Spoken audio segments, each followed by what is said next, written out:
किस तरह से आप पूरा फाइनेंस स्ट्रक्चर को देख रहे हैं हिमाचल प्रदेश से? कितना बजट होता है सैलरीज और पेंशन के? देखिए, हिमाचल प्रदेश में पूरे देश के पॉपुलेशन प्रोपोर्शन में अगर हम देखें तो कर्मचारी सभी राज्यों से ज्यादा अगर किसी राज्य में है तो वो हिमाचल प्रदेश में है, पॉपुलेशन के प्रोपोर्शन में।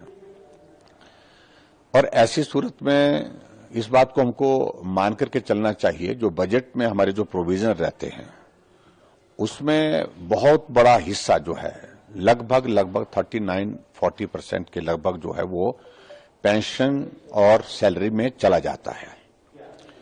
एक लगभग 2000 रुपए की एक कमिटेड लायबिलिटी मतलब देनदारी जो है वो कर्मचारियों और पेंशन की जो है हर महीने की आती है 2000 करोड़।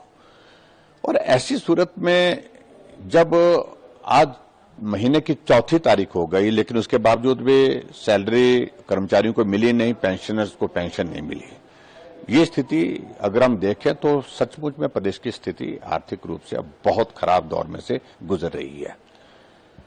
और ऐसी सूरत में सरकार के पास बहुत कम साधन है, कुछ माध्यम हैं जिसके माध्यम से प्रदेश को बाहर निकाला जा सकता है। और हम इस बात को भी देख रहे हैं कि हमको संतुलन बनाना पड़ेगा। जिस तरह से मुख्यमंत्री लगातार डीजल की कीमतें बढ़ा रहे हैं, सीमेंट की कीमतें बढ़ा रहे हैं, राशन की कीमतें बढ़ा रहे हैं और सारी चीजों में जो इंक्रीज कर रहे हैं, बसों का किराया बढ़ा रहे हैं और टैक्सेस सारी चीजों पे लगा रहे हैं, उससे मुझे लगता है कि एक पार्ट ये भी देखना चाहिए कि गरीब लोगों के ऊपर बोझ ना पड़े। बिल्कुल ऐसी स्थिति ना हो कि गरीब आदमी का जीना ही मुश्किल हो जाए, इस बात को भी ध्यान में रखने की आवश्यकता है।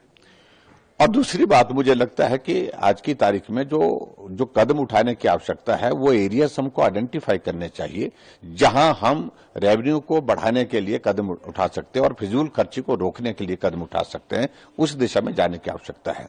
लेकिन ये हकीकत है कि आज की तारीख में हिमाचल प्रदेश में आर्थिक दृष्टि से बहुत कठिन परिस्थिति है और हिमाचल जो है वो बिल्कुल संकट में है आज के इस दौर में। मुख्यमंत्री कहते हैं कि पहले तो कहा फाइनेंशियल क्रंच है, बाद में कहा फाइनेंशियल क्रंच नहीं है, एक फाइनेंशियल प्रूडेंस का प्रयास है।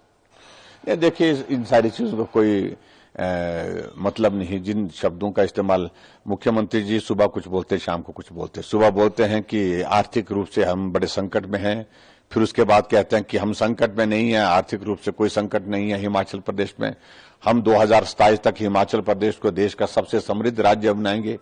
तो ये सारी चीजों का कोई अर्थ नहीं है। उनको अब पॉलिटिकल स्टेटमेंट देना छोड़ना चाहिए। व्यवहारिक जो स्थिति है प्रदेश की उसको लोगों के सामने भी रखना चाहिए, उस पर स्पष्ट होना चाहिए कि ये स्थिति है, इस स्थिति में हम ये करने वाले हैं। फाइनली वो कह रहे हैं कि फाइनेंशियल मिसमैनेजमेंट पे भी चर्चा होनी चाहिए जो आपके दौरान हुई है। हाँ, हमारे दौरान देखिए ये तरीका ठीक नहीं है मुख्यमंत्री का।